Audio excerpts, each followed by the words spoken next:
Right now, you are living in half of a life.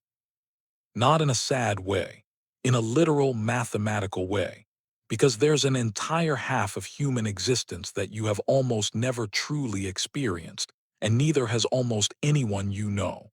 It's the half that happens after the sun goes down, the dark half.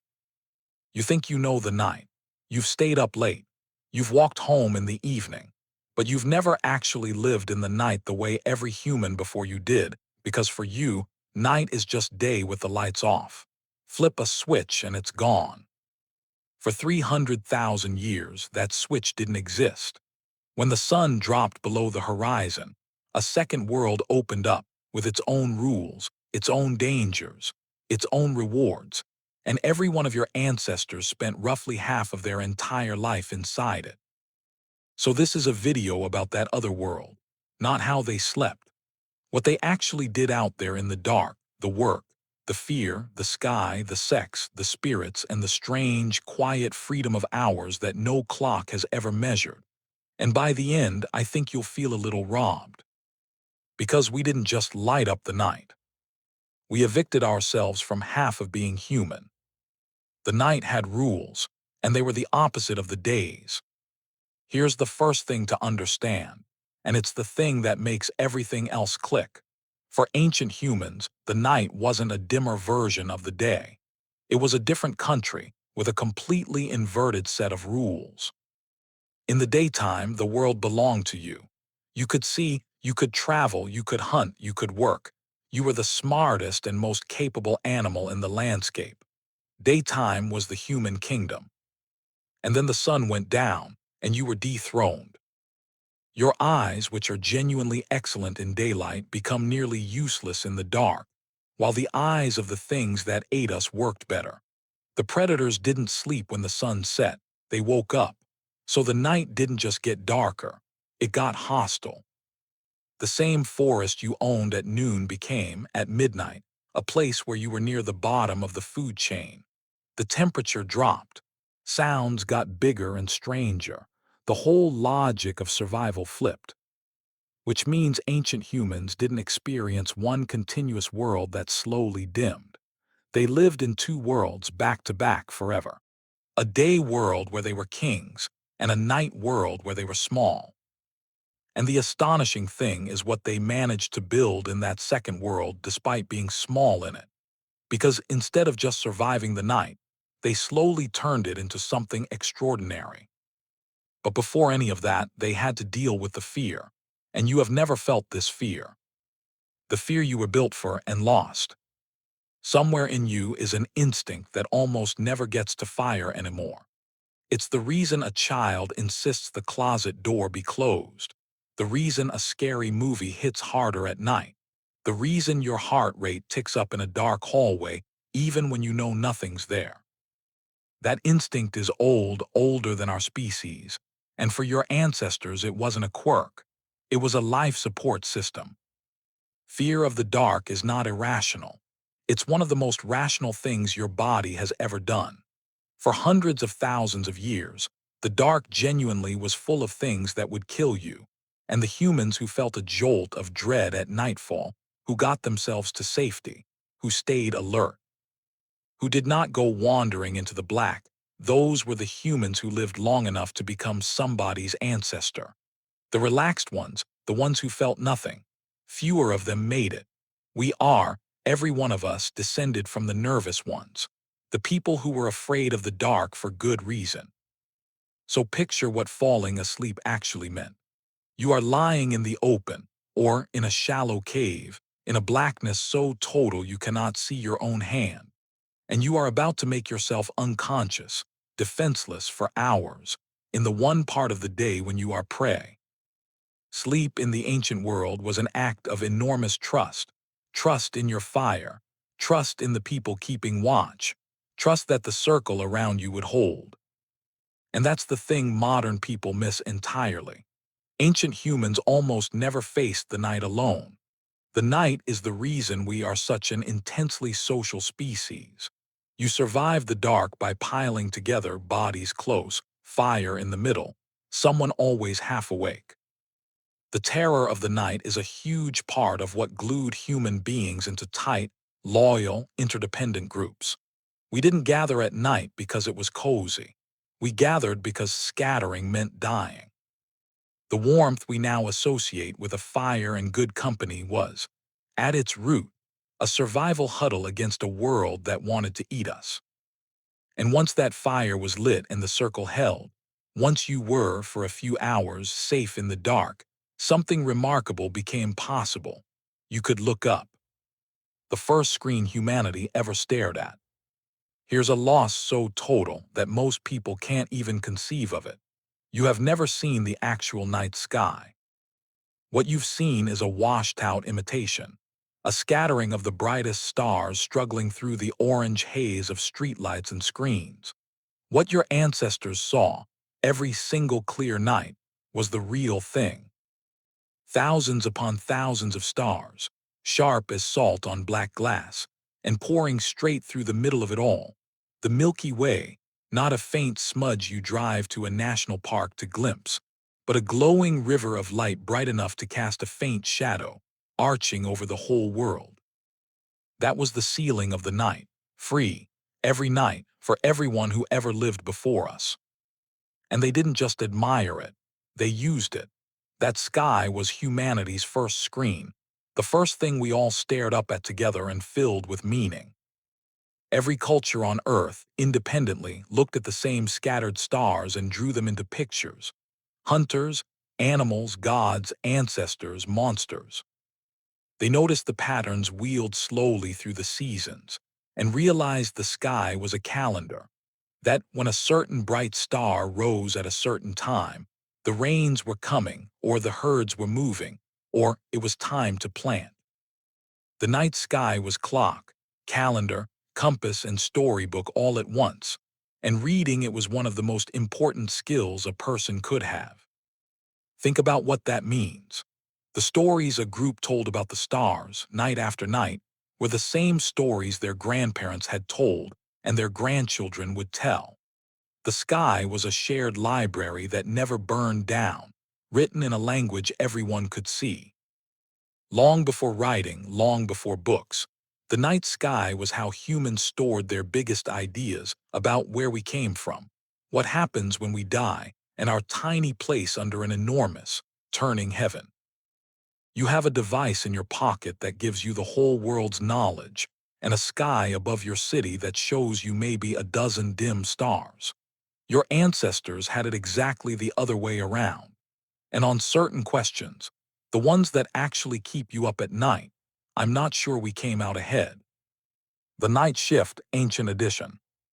We tend to assume nothing productive happened after dark. Wrong. The night had its own kind of work, and some of it could only be done then. Start with the obvious one. Someone had to keep watch. In a group sleeping in the open, that fire could not be allowed to die, and a dying fire meant an open door for everything with teeth. So the night was divided. People took turns staying awake, feeding the flames, listening to the dark, watching the edge of the light. The night watch is probably one of the oldest jobs in human history, older than farming, older than any city, and it created something subtle and important: trust. Your life was literally in the hands of whoever was awake while you slept, and theirs would be in yours. Night wove people together in a way daylight never demanded. Then there was the hunting. We picture ancient hunts as sun-drenched chases across the savannah, and many were, but plenty of prey moves at dusk and after dark. And some of the most dangerous, most prized hunting happened at night, by firelight and moonlight, when a skilled hunter could get close to animals that couldn't see him coming. Fishing, too, was often a night affair, drawing fish toward torchlight at the water's edge, and gathering certain things, some plants, some shellfish, some creatures, was simply easier or only possible after dark. The night wasn't empty of work, it just held different work. And there was the making, the tool mending, the hide scraping, the weaving, the endless careful handwork of survival. A lot of it got done in the long evening hours by the fire, hands busy while mouths told stories. The firelight didn't just extend the day for safety, it extended it for craft. Some of the beautiful objects our ancestors left behind, the carved figurines, the beads, the decorated tools, were very likely made in exactly these hours, by people with nimble fingers, a warm fire, and nowhere else to be. But not all of the night was work or fear, because the dark, it turns out, is also where a great deal of the sweetest parts of being human quietly happened. The dark was where life began, literally. Here's something we don't talk about, and it's kind of the whole point of the night. For most of human history, the dark was the only privacy anyone had. There were no bedrooms, no doors, no walls to close. People lived their whole lives in close, constant view of one another. And the one reliable time you could be unseen, the one time the group's endless watching eyes went dark, was the night. So the night is where the intimate life of our species lived. Whispered conversations between two people, the closest thing to being alone that most humans ever got. Comfort. Confession. Romance. The quiet negotiations of who loves whom that every group is full of. And, plainly, the night is where most of humanity was conceived. Every person reading this exists because of something that, for the overwhelming majority of our history, happened in the dark. There's a real sense in which the night is the most generative half of human life, not the productive daylight half, but the hidden half, where the next generation quietly began. The dark wasn't only where we feared for our lives, it was where we made new ones. And then, in between all of it, the fear, the watch, the whispers, there were the hours of sleep. But even sleep wasn't what you think. There's good evidence that before artificial light, people didn't sleep in one long block the way we do now. They'd sleep for a stretch, then naturally wake in the deep middle of the night, not from insomnia, but as a normal rhythm, and lie there for an hour or two in the quiet dark before drifting down again into a second sleep.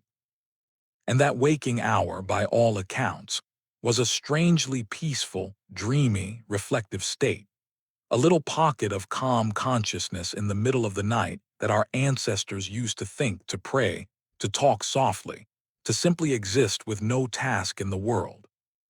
Most people alive today have never felt that hour. We've lit it out of existence. And if you've ever jolted awake at 2 a.m. and lain there in the dark, restless and slightly anxious that something is wrong with you, it might be worth considering that nothing is wrong with you at all. That may just be an old rhythm surfacing, the ghost of the watch, your body reaching for a room in the night that we long ago sealed shut. How we lost the other half. So what happened? How did a species that lived half its life in the dark end up here, in a world where true darkness is something you have to travel to find? We lit it. Slowly at first, a lamp in a street, a better candle, a gas flame along a boulevard, and then, in the span of a single lifetime, all at once. The electric bulb arrived, and within a generation the night that human beings had known for 300,000 years simply switched off. And we were so delighted by the light that nobody thought to hold a funeral for the dark. And look, I'm not going to pretend that was a bad trade. Light meant safety, and reading and work, and the end of a very real terror. I would not give my light switch back, and neither would you. But we should at least be honest about the size of what quietly went out with the dark. We lost the stars, the actual sky, the shared library overhead, gone behind a glow of our own making. We lost the deep, doubled sleep and the peaceful waking hour in between. We lost the total blackness that made a fire feel like salvation and a huddle of bodies feel like home. We lost an entire state of mind, the calm, thinking, unhurried consciousness of a person lying awake under the stars with nothing they are required to do. We think we spend our nights, but mostly we just delay them. We push the dark further and further back with screens and lamps until it's a thin sliver we fall unconscious into and barely notice. The other half of human life, the vast, ancient, star-filled other half has shrunk down to almost nothing, and most of us have never once stood inside it. So here's the only homework I'll ever give you.